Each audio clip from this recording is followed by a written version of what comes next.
Hello students, आज की इस वीडियो में हम डिस्कस करेंगे बायस के बारे में। लास्ट टाइम पर मैंने आपको बायस के बारे में बताया था और ये कहा था बायस जो होता है वो आपकी IB current, collector current IC और वोल्टेज वीसीई, साथ साथ टेम्परेचर पर जो आपका एच पैरामीटर है एचएफई, इस पर बिल्कुल डिपेंड करता है। बिकॉज ऑफ एचएफई जो होता है वो आपका टेम्परेचर पर डिपेंड करता है। तो यहाँ से अब हम इसको डिस्कस कर रहे हैं आगे। तो यहाँ से हम दो प्रकार के बायस देते हैं। एक तो होता है आपका फिक्स्ड बायस। ये वैसे यूज़ में कम लिया जाता है क्योंकि ये टेम्परेचर पर डिपेंड करता है। तो फिक्स्ड बायस में हम क्या करते हैं कि यहाँ पर वीसीसी के द्वारा हम आउटपुट को क्या करते हैं, बायस्ड करते हैं, है ना। बट यहाँ पर जो वीसीसी होती है वह उसका कुछ पोर्शन इनपुट में भी यहाँ पर दिया जाता है। मतलब हम ये कह सकते हैं नॉर्मल वे में कि वोल्टेज वीसीसी के द्वारा ये बायस करने की, बायस को प्रदान करने की, क्यू पॉइंट को स्टेबल करने की सबसे सिंपल और सबसे सरलतम विधि है ना। इसका परिपथ हम चित्र में यहाँ देख रहे हैं। यहाँ इसके डायग्राम को ड्रॉ कर रहा हूँ मैं। कॉमन ईमीटर सर्किट को हम यहाँ पर यूज़ करते हैं कि कॉमन ईमीटर में मुझे अच्छा वोल्टेज गेन बिल्कुल मिलता है। यहाँ पर ये कॉमन ईमीटर सर्किट को मैं यहाँ ड्रॉ कर रहा हूँ और कॉमन ईमीटर में भी हमने लिया है NPN टाइप का कॉमन ईमीटर लिया है। आपका जो ईमीटर है वो इस तरह से है, ये ईमीटर है। ये आपका यहाँ पर IE करंट फ्लो होगा। ये आपका बेस है इस तरह से, और बेस पर हमने यहाँ पर क्या किया है, ये वोल्टेज जो है plus minus V input voltage मैंने यहाँ पर दिया है। ऐसा ये V इनपुट वोल्टेज मैंने यहाँ पर दिया है, ठीक है। क्योंकि मैंने आपको कहा था कि क्यू पॉइंट में क्वेशेंट पॉइंट की बात करते हैं। क्वेशेंट पॉइंट में क्या होता है, जब इनपुट क्या कर देते हैं अपन, ऑफ कर देते हैं, और इनपुट को हटा करके हम जो है इसको शॉर्ट सर्किट करके फिर अपन जो है इस आईसी को यहाँ पर ड्रॉ करते हैं। उसके लिए क्वेश्चन पॉइंट अपन निकालते हैं। कब क्यू पॉइंट का नाम ही क्यू क्यों आया, क्योंकि क्वेश्चन कंडीशन में होता है ट्रांजिस्टर्स में। क्वेश्चन कंडीशन क्या होती है कि अपन इनपुट को क्या कर देते हैं, यहाँ से हटा देते हैं, और इनपुट को हटा करके अपन से बैटरी के थ्रू ही हम क्या करते हैं, यहाँ पर जो है उस लोड लाइन खींचते हैं, उसमें क्यू पॉइंट को अपन डिसाइड करते हैं। तो ये क्वेश्चन कंडीशन में अभी आपका ये, और यहाँ पर हम एक कैपेसिटर लगा देते हैं। इस तरह से मैंने एक कैपेसिटर यहाँ पर लगा दिया है, और वेरिएबल कैपेसिटर मतलब यहाँ से इसकी वोल्टेज को अपन कम ज़्यादा इससे कैपेसिटर से होती रहती है।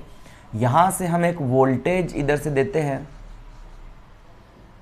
इस तरह से हम एक वोल्टेज देते हैं यहाँ पर, और यहाँ से हम जो है ये करंट आती है, आपकी करंट यहाँ से आती है ड्रॉ होकर के, और यहाँ पर जो मैं इस वोल्टेज को लगाता हूँ, यहाँ से इसका कुछ पोर्शन तो जाता है आपका लोड RL के थ्रू होकर के इस कलेक्टर में।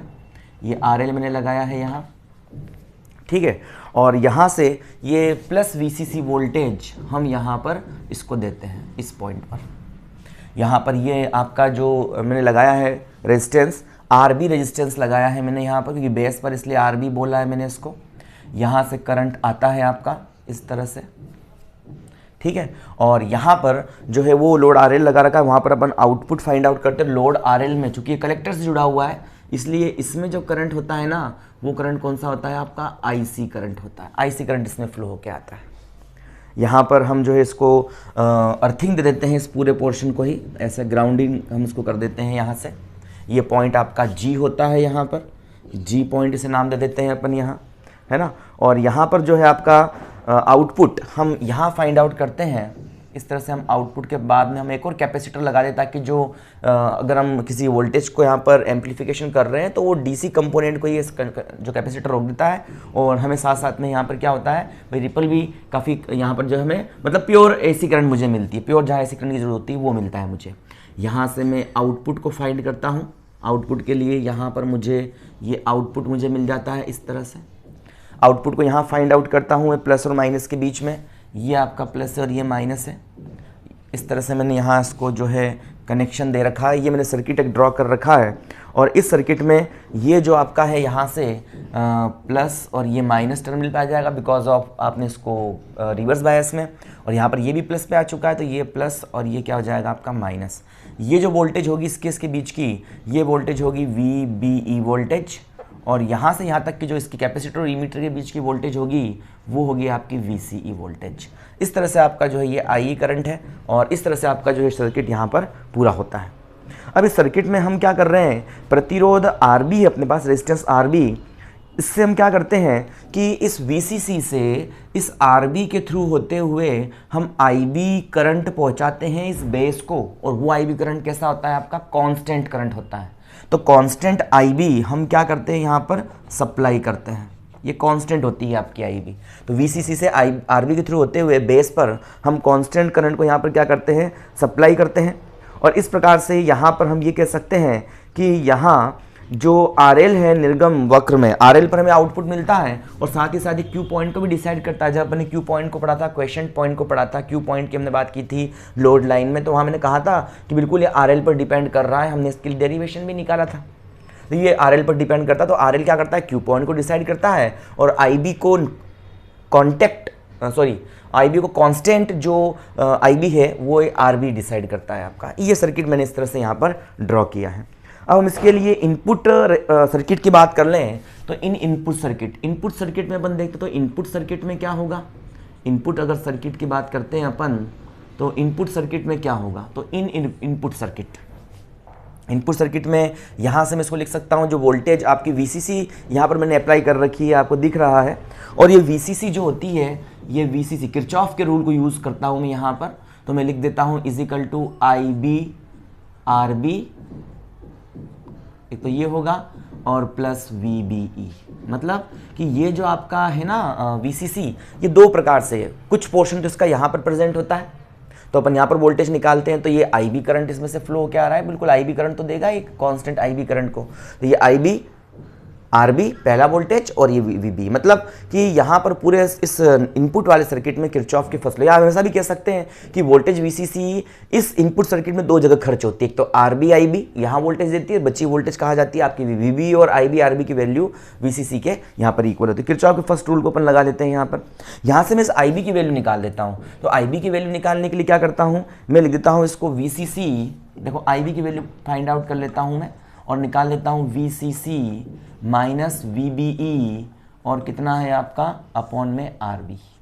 बट यहाँ पर मैं कहता हूँ वोल्टेज VBE है वो कैसा है, ये वोल्टेज VB अप्रोक्सीमेट बहुत लेस है, बहुत छोटा सा वोल्टेज है, बहुत छोटा सा वोल्टेज है, तो इसलिए मैं लिख सकता हूँ पूरी इक्वेशन को कि IB is equal to VCC upon में RB। यही तो मैंने कहा था कि आपकी जो RB होती है ये इस IB करंट को डिसाइड करती है, एक कांस्टेंट IB करंट को, ये आपका कांस्टेंट है, ये भी कांस्टेंट, तो आपकी IB करंट भी क्या हो जाती है, यहाँ पर कांस्टेंट करंट होती है, और कांस्टेंट करंट इनपुट पर आती है। तो पहला हमने जो Q पॉइंट को डिफेक्ट कर रहा था, Q पॉइंट को इफेक्टिव कर रहा था, वो था हमारे पास IB करंट को हमने क्या कर दिया, यहाँ पर कांस्टेंट कर दिया है। अगेन हम यहाँ पर आगे देखते हैं, तो आगे हमारे पास में है कि यहाँ आउटपुट की बात कर लेते, तो आउटपुट सर्किट की बात कर ले, तो आउटपुट को मैंने कहाँ से कहाँ जोड़ रखा है, इन आउटपुट सर्किट, ये VCC यहाँ भी जुड़ी हुई है इसमें, तो मैं लिख सकता हूँ VCC की वोल्टेज यहाँ पर भी आएगी, कहाँ पर, एक तो आएगी ICRL इसके टर्मिनल पर आएगी, और प्लस साथ में क्या रहेगा आपके इस VCE के बीच जो वोल्टेज है वो भी तो यही जनरेट करेगी, वोल्टेज VCE को यही जनरेट करेगा। मतलब आपने लगाया 10 वोल्ट की बैटरी, 2 वोल्ट यहाँ आ गया, बचा 8 वोल्ट, वो यहाँ आ जाएगा, तो 8 + 2 ये, और पैरेलल में है दोनों, इससे ये पॉइंट से ये निकल रहा है, ये पैरेलल में, इस पॉइंट से ये आ रहा है, ये आपका पैरेलल में, तो वोल्टेज सेम होगा, हम जानते हैं। तो ये VCC बराबर ICRL, और ये मैं लिख देता हूँ, यहाँ से मैं IC बराबर जानता हूँ, परंतु मैं जानता हूँ कि HF E जो होता है फॉरवर्ड बायस में, आपका कॉमन ई मीटर में फॉरवर्ड बायस में जो आपका पैरामीटर होता है H प्राचल, H पैरामीटर क्या होता है आपका, वो I2 अपॉन में I1 है, और I2 क्या है आपकी आउटपुट करंट IC, और I1 क्या है आपकी इनपुट करंट IB, तो IC अपॉन में IB होता है। तो यहाँ से IC की वैल्यू निकाल सकता हूँ मैं, तो IC बराबर कितना हो जाएगा आपका IB इंटू HFE, ये वैल्यू अपने पास में IC की आती है। इस IC की वैल्यू को उठा करके मैं इस इक्वेशन में पुटअप करता हूं, और यहाँ से जो है इस वोल्टेज की मैं वैल्यू फाइंड आउट करता हूं, तो वोल्टेज VCE जो मुझे मिलता है ना, ये वोल्टेज VCE, ये वोल्टेज मुझे VCE क्या मिल जाता है, VCE that's is equal to VCC, और माइनस का IC की जगह क्या रख देता हूं मैं, IB HFE, ये रख दिया मैंने, और साथ में कितना है आपका RL, ये इक्वेशन नंबर 2 आ जाती है मेरे पास में। ठीक है, तो ये दो इक्वेशन मैंने सेकंड इक्वेशन बना दी। इक्वेशन 2 में आपका जो VCC है और ये RL है, ये तो कांस्टेंट है। VCC आपने बैटरी अप्लाई की, कांस्टेंट है। RL लोड है, ये भी आपका कांस्टेंट है। और यहां से IB को भी हमने यहां क्या कर दिया है, कांस्टेंट कर दिया है RB लगा के। बट अब आपका जो HFE है ना, ये इस VC इस HFE पर डिपेंड करती है। मतलब आउटपुट टर्मिनल की जो रिवर्स बायस है वो डिपेंड कर रहा है आपका इस HFE के ऊपर। और HFE अगर इंक्रीज होता है, हम जानते हैं HFE जो होता है ये टेम्परेचर पर डिपेंड करता है। टेम्परेचर के इंक्रीज होने से HFE भी इंक्रीज होता है, ये पैरामीटर इंक्रीज होता है। और इसके इंक्रीज होने से VCE इंक्रीज हो जाती है, जो रिजल्ट क्या करती है, हमें लीकेज करंट ICO क्या कर देती है, ये इंक्रीज कर देती है। लीकेज करंट के इंक्रीज होते ही जो आपका Q पॉइंट होता है, लीकेज करंट के इंक्रीज होगा तो हम जानते हैं, अरे मैंने लिख रखा था IC is equal to IC1 plus ICEO, leakage current है ये। इंक्रीज होती है क्या होता है आपका, IC भी क्या हो जाती है, इंक्रीज हो जाती है। तो IC इंक्रीज होगी तो Q पॉइंट आपका यहाँ पर स्टेबल नहीं होगा। इसलिए हम इस सर्किट को, जो फिक्स्ड बायस को हम बहुत कम यूज़ करते हैं, ऐसी जगह पर यूज़ करते हैं जहाँ टेम्परेचर आपका कांस्टेंट रहता है या टेम्परेचर में ज़्यादा वेरिएशन नहीं होता है। उन्हीं जगहों पर हम इसको यूज़ कर सकते हैं। जहाँ हमें ज़्यादा देर तक करंट की ज़रूरत नहीं है, थोड़े कम शॉर्ट समय के लिए हमें करंट चाहिए, तो उस कंडीशन में क्या होगा, आपका IB कांस्टेंट है और HFE भी कांस्टेंट हो जाएगी। टेम्परेचर इतना बढ़ेगा नहीं तो आपकी VC भी कांस्टेंट है और अपन Q पॉइंट को फिक्स करके वहाँ से अपन जो है एक फेथफुल करंट को हम वहाँ से सिग्नल को हम फाइंड आउट कर सकते हैं। ठीक है ना, तो इस प्रकार से ये होता है आपका फिक्स्ड बायस। सेकंड बायस की हम बात कर रहे हैं, और सेकंड बायस जो होता है अपने पास में, सेकंड बायस, और सेकंड बायस कौन सा होता है आपका, तो सेकंड बायस के लिए पहले सर्किट ड्रॉ कर देता हूँ यहाँ पर। और सेकंड बायस के सर्किट को अपन यहाँ पर कुछ इस तरह से बनाते हैं। सेकंड बायस जो अपन ले रहे हैं यहाँ पर वो है आपका सेल्फ और इमीटर फीडबैक बायस, इसको बोलते हैं सेल्फ और इमीटर फीडबैक बायस। ठीक है, इमीटर फीडबैक बायस यहां पर अपन दे रहे हैं। मतलब इमीटर फीडबैक क्यों, क्योंकि इमीटर से अपन कुछ करंट को क्या करते हैं, वापस से अपन फीडबैक करते हैं इनपुट में। इनपुट बेस से दिया जाता है, कॉमन इमीटर को यहाँ पर यूज करूंगा मैं। और सेल्फ मतलब स्व अभिनति बोलते हैं इसको, स्वाभिनति या सेल्फ इमिटेड बायस। इसके लिए हम सर्किट बनाते हैं। इसके लिए तो ये सर्किट आपका मैं फिर से यहाँ ड्रॉ कर रहा हूँ, और इसको मैं इसका जो है इक्विवेलेंट सर्किट भी खींचूंगा। तो ये मैंने सर्किट यहाँ से ड्रॉ किया है। ये वही कॉमन इमीटर की बात की है मैंने यहाँ से फिर से, और कॉमन इमीटर में भी कौन सा लिया है मैंने, PNP ट्रांजिस्टर लिया है। ये है आपका यहाँ पर बेस, ये है आपका इमीटर, और यहाँ से ये होता है आपका जो है कलेक्टर।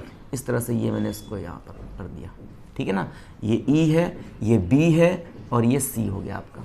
और अब हम यहाँ पर क्या करते हैं, यहाँ से मुझे यहाँ पर वोल्टेज तो देना है, और वोल्टेज के लिए मैं फिर से यहाँ प्लस VCC बैटरी लगाता हूँ यहाँ पर। तो ये प्लस VCC से मैं सप्लाई तो देता हूँ, और यहाँ से ये सप्लाई इस तरह से, यहाँ पर मैं अगेन लोड RL यहाँ पर यूज़ कर रहा हूँ, है ना। ये लोड RL लगा दिया मैंने, और इसमें आपका करंट जो आता है वो करंट कौन सा होता है आपका, IC करंट, कलेक्टर करंट होता है इसमें आपका। ठीक है, और यहाँ पर इसको इनपुट में ले जाते हुए मैं इसमें क्या करता हूँ, दो रेजिस्टेंस यहाँ पर मैं ऐड करता हूँ। यहाँ से मैं इसको इनपुट में ले जाता हूँ, और यहाँ से इनपुट में ले जा करके इसके अंदर मैं एक रेजिस्टेंस यहाँ ऐड करता हूँ, और दूसरे रेजिस्टेंस को मैं यहाँ पर ऐड कर रहा हूँ। ये रेजिस्टेंस है आपके R1, ये रेजिस्टेंस है आपका R2। दो रेजिस्टेंस मैंने यहाँ पे ऐड कर दिए हैं साथ में, है ना। यहाँ से मैं इनपुट दे रहा हूँ बिल्कुल कैपेसिटर को लगा करके, ऐसा कैपेसिटर लगा दिया मैंने यहाँ पर, और यहाँ से मैं इनपुट दे रहा हूँ इस टर्मिनल पर, यहाँ पर, यहाँ, और यहाँ से इन दोनों के बीच में इनपुट दे रहा हूँ मैं, और यहाँ से जो है इस तरह से मैंने सर्किट को कंप्लीट किया है। यहाँ से मैं इसको यहाँ कनेक्ट कर रहा हूँ, और यहाँ पर मैं एक लगा देता हूँ रेजिस्टेंस, है ना। एक और रेजिस्टेंस मैंने लगा दिया, RE रेजिस्टेंस बोलते हैं इसको। ये फीडबैक दे रहा हूँ वापस से इसके ऊपर से, ठीक है। इसलिए मैं इसको बोलता है इमीटर फीडबैक, क्योंकि यहाँ से इसका इमीटर से इसको फीडबैक मिलता है वापस से। इसमें जो एक्स्ट्रा करंट जो होती है ना, वो इस पॉइंट G से होती हुई कहाँ चली जाती है, आपकी अर्थ में चली जाती है। ग्राउंड कर दिया मैंने इसको, एक्स्ट्रा करंट जो भी होती है वो, और बाकी करंट फीडबैक हो जाती है। और यहाँ से आउटपुट में इस लोड RL और इसके बीच यहाँ से निकालता हूँ मैं आउटपुट, तो यहाँ मुझे मिल जाती है आउटपुट। इस जगह पर मुझे आउटपुट मिलेगी, V आउटपुट मुझे यहाँ पर मिलने वाला है। ठीक है। और V आउटपुट मुझे मिल जाएगा इस कैपेसिटर और इसके बीच में दोनों के, है ना। यहाँ पर मैं एक और कैपेसिटर अटैच कर देता हूँ, ये आपका प्लस है, ये minus, this is plus and this is minus. ऐसा मैंने एक सर्किट को यहाँ पर ड्रॉ किया है रेजिस्टेंस R1 R2 से होते हुए। इस रेजिस्टेंस R1 में जो करंट आ रहा है वो करंट मैं बोल देता हूँ I1 है। इस रेजिस्टेंस R2 में जो करंट जा रहा है वो बोल देता हूँ मैं I2 है। और जो बेस में जो करंट आपका फ्लो हो रहा है उस करंट को मैं IB कह देता हूँ। यहीं से आएगा करंट ये। तो बेस वाला करंट IB बन गया आपका, I1 I2 करंट हो गया, IC करंट हो गया। और यहाँ पर जो करंट आएगा ना इसमें, ये करंट होगा आपका IE, और IE इज इक्वल टू क्या होता है, IB प्लस IC। और ये करंट इधर से आया, ये करंट इधर से आया, मिल गया।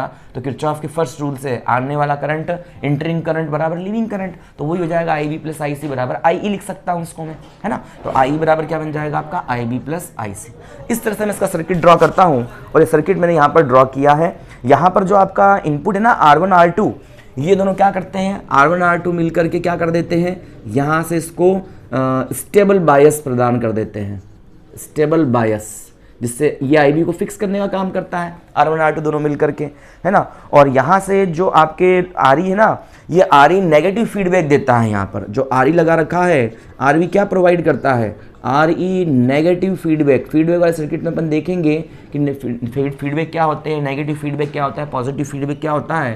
तो ये नेगेटिव फीडबैक यहाँ से ये इसको मिलता है, मतलब इनपुट का कुछ पोर्शन जब आउटपुट का कुछ पोर्शन वापस इनपुट पे दे दिया जाए तो ये आपका फीडबैक कहलाता है। और नेगेटिव फीडबैक यहाँ पर ही दे रहा है इसको। RL जो है ये क्या, यहाँ पर हम आउटपुट निकालते हैं और ये किसको डिसाइड करता है, Q पॉइंट को फिर से डिसाइड करता है।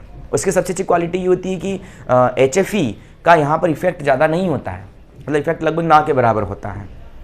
चलिए अब यहाँ से हम जो है R1 R2 की वैल्यू हम इस प्रकार से लेते हैं कि जो आपका जो है ना VCC बैटरी और भू टर्मिनल के बीच जो वोल्टेज है ना आपका, हमने इस R1 R2 की वैल्यू को कुछ इस प्रकार से मैंने इसको एडजस्ट किया है कि आपकी VCC वोल्टेज बिटवीन किसके किसके बीच में, VCC एंड G। इस R1 R2 की वैल्यू को हम इस प्रकार से लेते हैं कि आपकी VCC बैटरी और जो आपका ग्राउंडेड टर्मिनल है G के मध्य जो वोल्टेज का जो विभाजन होता है, वोल्टेज का जो डिवाइडेशन यहाँ पर होता है, VCC और इस G के बीच में वोल्टेज का डिवाइडिंग होती है। यहाँ पर ये वोल्टेज का क्या होता है, डिवाइडेशन होता है। और इस वोल्टेज का डिवाइडेशन कुछ इस प्रकार से होता है कि R2 प्रतिरोध के सिरों पर जो आपका वोल्टेज होता है, मतलब ये R2 प्रतिरोध, तो R2 के सिरों पर वोल्टेज कितना बोल दूं मैं, इसको V2 बोल दूं।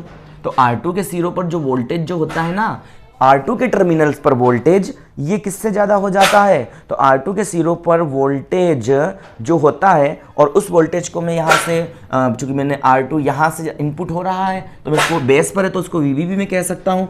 क्या कह सकता हूँ इसको मैं, VB भी कह सकता हूँ इसको मैं। तो R2 के टर्मिनल्स पर जो वोल्टेज होता है VB, और ये वोल्टेज जो होता है आपका, ये वोल्टेज ये क्या हो जाता है आपका, R2 के टर्मिनल्स पर जो वोल्टेज होता है, ये वोल्टेज का मान RE के टर्मिनल्स पर जो आपका पोटेंशियल है ना, RE के टर्मिनल्स पर जो पोटेंशियल आ रहा है, जो विभवांतर आ रहा है, RE के टर्मिनल्स पर उत्पन्न विभवांतर से क्या हो जाता है, ये ज्यादा हो जाता है।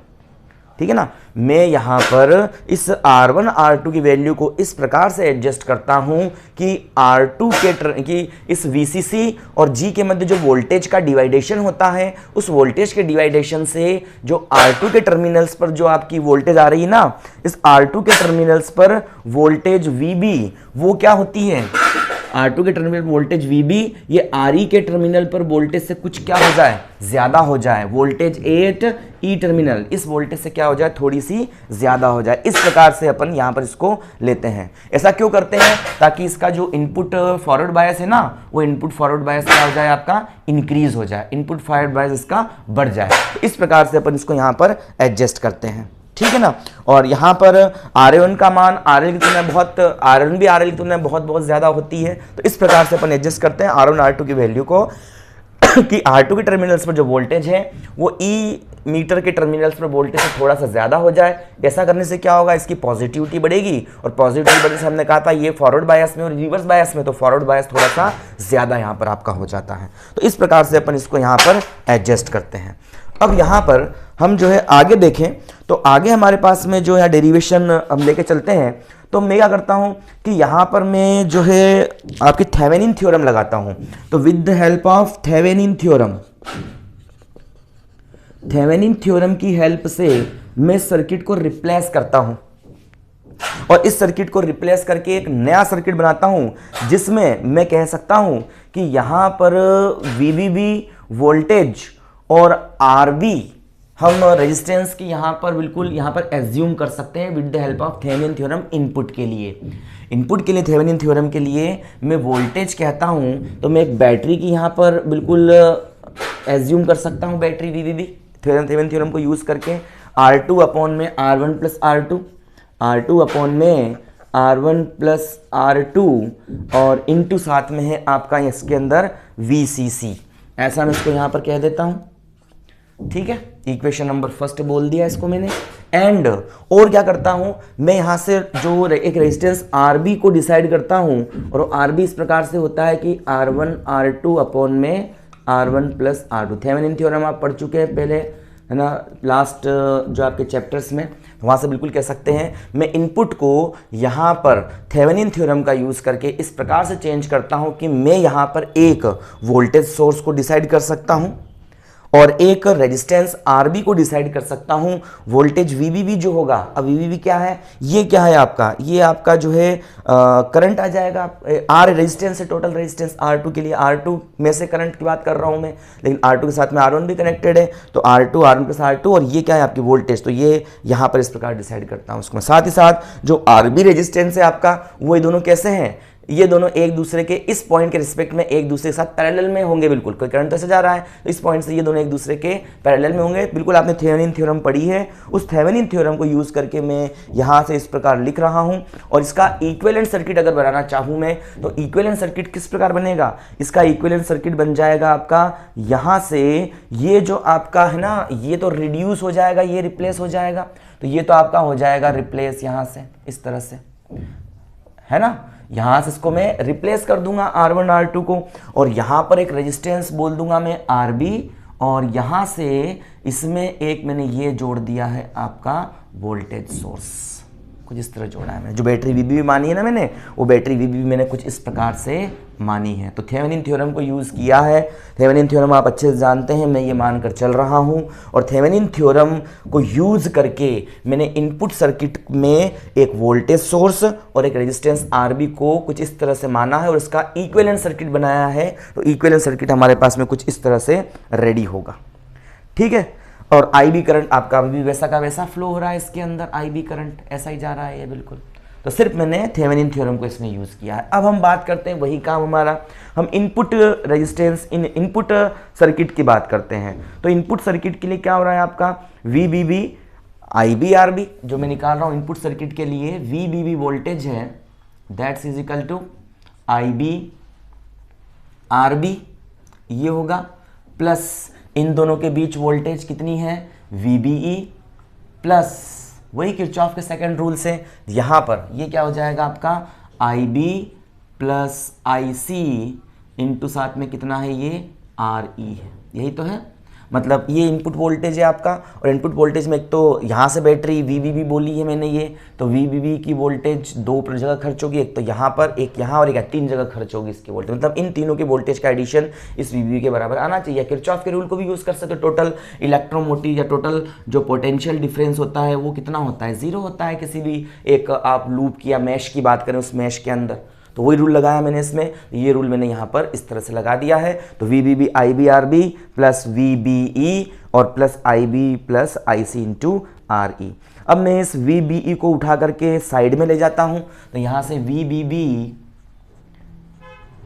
माइनस VBE उठा के उधर ले गया इज इक्वल टू, अब देखिए उसको मैं अंदर मल्टीप्लाई करूँगा, IB RB IB RE, इन दोनों में से मुझे क्या कॉमन निकालना है, मुझे कॉमन निकालना है IB RB को मुझे कॉमन निकालना है। तो आई बी आर बी को कॉमन निकालूंगा तो ये तो बन जाएगा आपका 1 प्लस, क्या आई बी इसमें आर बी था? नहीं था, इसमें तो आर ही था। आर बी से मल्टीप्लाई, आर बी से डिवाइड, तो ऊपर तो रह जाएगा आर ई और नीचे से आ जाएगा ये आर बी। निकाल लिया कॉमन मैंने इसको, ये कॉमन निकाल लिया। और अब जो बची हुई इक्वेशन है, कौन सी इक्वेशन है? उस इक्वेशन को देता हूँ मैं, तो आई सी इंटू आर ई। ये इक्वेशन में ऐसे की ऐसे लिख देता हूँ, आई सी इंटू आर ई, ये मेरे पास एज इट इज हो जाता है। लिख दी मैंने इक्वेशन ये। और ये इक्वेशन लिखने के बाद में अब हम क्या करते हैं कि यहां से मैं वैल्यू निकालता हूं, किसकी? आई सी की वैल्यू मैं यहां से बिल्कुल फाइंड आउट करता हूं। एक चीज और इसमें अपन कह सकते हैं कि यहां से आई बी बराबर क्या होता है? आई सी अपॉन में एच एफ ई होता है। अगर हम कहें तो यहां से मैं कह सकता हूं आई सी बटा I B that's is equal to, मैंने पहले भी कहा था आउटपुट I2 बटा I1, मतलब आउटपुट बटा इनपुट, ये आपका HFE ही तो होता है। ये हमने पहले भी बात करी थी इस चीज़ की। तो यहाँ से मैं इस IB की वैल्यू को निकाल लूँ तो IB बराबर क्या होगा? IC बटे में HFE, तो VBB माइनस का VBE, एक तो ये रह गया आपका। इस IB की वैल्यू को यहाँ रख दूँ तो क्या बनेगा? RB, IB की वैल्यू को पुटअप कर रहा हूँ मैं, तो कितना होगा आपका? ये बन जाएगा IC और बटे में कितना है आपका? HFE, ये है इन द ब्रैकेट। और इस ब्रैकेट के अंदर क्या लिख दूं मैं? इस ब्रैकेट के अंदर मैं इसको लिख देता हूं, कितना? ये लिख देता हूं मैं यहां से 1 प्लस RE अपॉन में कितना है आपका? RB है बिल्कुल ये। और जो आपकी IC है ना, इस IC की जगह मैं क्या रख देता हूं? यहां से जो है IC की वैल्यू क्या हो जाएगी आपकी? ये बन जाएगा IB HFE, तो ये बन जाएगा आपका IB और HFE, यही तो हो जाएगा। और देखो IB RB है तो उस पूरे में से कॉमन निकाल लिया इस IB को मैंने। अरे भाई IB RB है, उसको मैं यहाँ से कॉमन निकाल लूँ तो मुझे RB साथ में ये RE भी चल रहा है आपका, HFE बाद में RE, ये चल रहा है RE। अगर मैं यहीं से कहता IB RB मुझे इसमें से भी कॉमन निकालना है तो क्या करता मैं इसमें क्या करता कि IB IC की जगह इसकी वैल्यू रख देता HFE IB, ये तो बन जाता।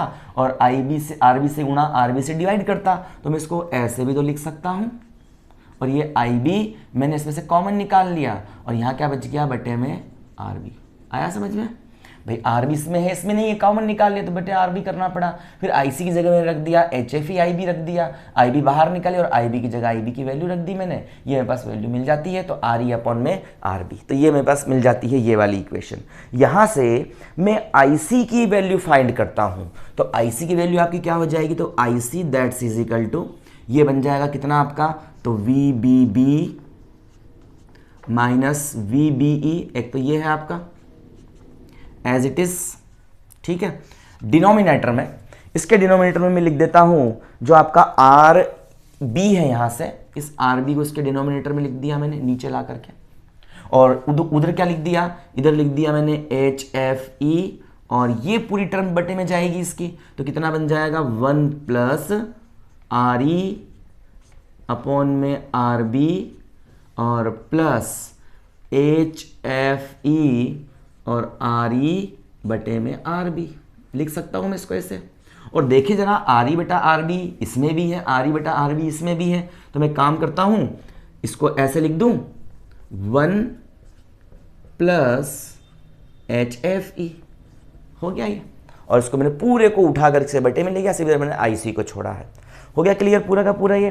तो हमारे पास में ये इक्वेशन बन जाती है, ये इक्वेशन नंबर आपकी 4 हो जाती है। यहाँ पर इस इक्वेशन को बोल देता हूँ 1 2 3 बोल देता हूँ उसको मैं, 3 इक्वेशन मेरे पास में बन जाती है। ये हो गया आपका यहाँ पर। अब हम यहाँ पर एक चीज़ उपयोग करते हैं, हम कहते हैं कि HFE का मान 1 से बहुत ज़्यादा होता है।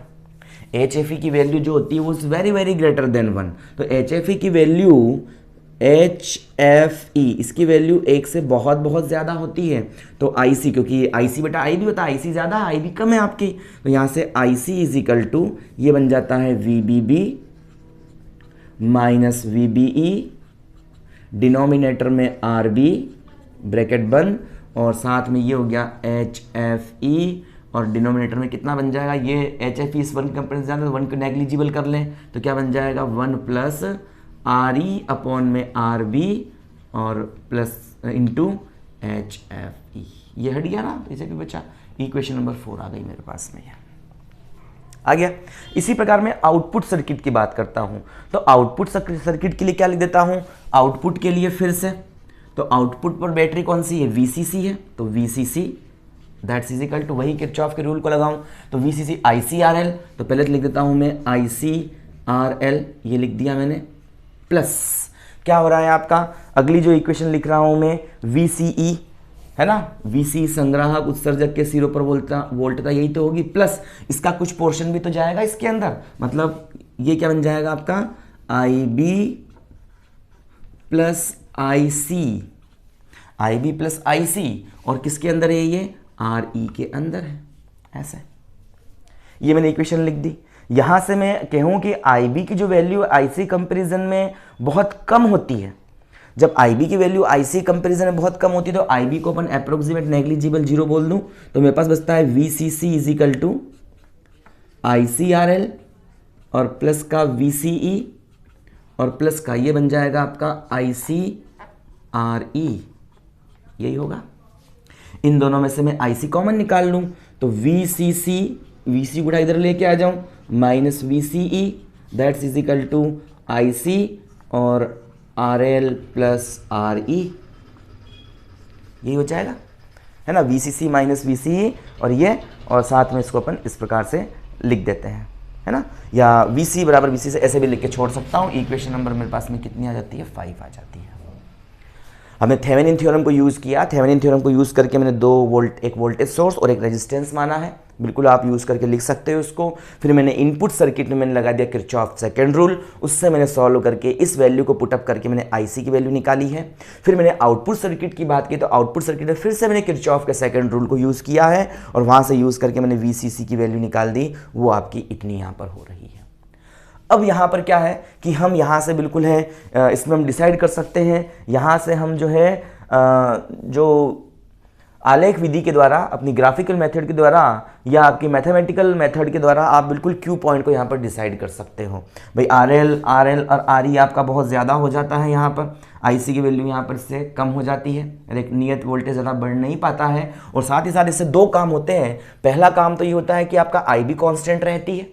दूसरा, अगर आपका यहाँ पर कोई वोल्टेज में या करंट में कोई भी इंक्रीमेंट होता है, भाई हम कहते हैं कि HFE की वैल्यू तो बहुत ज़्यादा होती है यहाँ पर, अगर आपका यहाँ पर RE या RB में थोड़ा बहुत चेंजेस आता भी है तो इससे कोई इफेक्ट होता नहीं है, तो यहाँ से जो क्या हो जाएगा आपका HFE ऊपर भी है, HFE आपका नीचे भी आ जाता है। भाई अगर मैं कहूँ RE RB बराबर 1 बोल दूँ मैं, तो ये 1 प्लस HFE आपका मिलता है आपको, मान लिया 50 है तो HFE प्लस 1 मतलब 51, तो ये रेशियो बहुत नेग्लिजिबल सा हो जाता है। और ये तो आपका कॉन्स्टेंट है ही सही, ये आपने कांस्टेंट कर ही दिया है, बहुत कम वोल्टेज है, लगभग नेग्लिजिबल वोल्टेज है। RB भी आप यहाँ से दे रहे हो और ये भी कांस्टेंट है एक तरह से, है ना। और RB की वैल्यू को अपन क्या रखते हैं यहाँ पर, ज़्यादा से ज़्यादा रखते हैं, ज़्यादा से ज़्यादा, क्योंकि R2 की वैल्यू ज़्यादा ली है मैंने, R1 भी RL की कंपेरिजन में बहुत ज़्यादा है, तो IC की वैल्यू क्या मिल जाती है मुझे यहाँ पर, उस प्रकार से मिल जाती है जिस प्रकार से मुझे इसकी वैल्यू यहाँ पर चाहिए। ये ज़्यादा होने से IC कम हो जाती है, या वो मतलब वोल्टेज बिल्कुल डिपेंड करती है, साथ में ऊपर वोल्टेज आ रहा है, नीचे RB आ रहा है।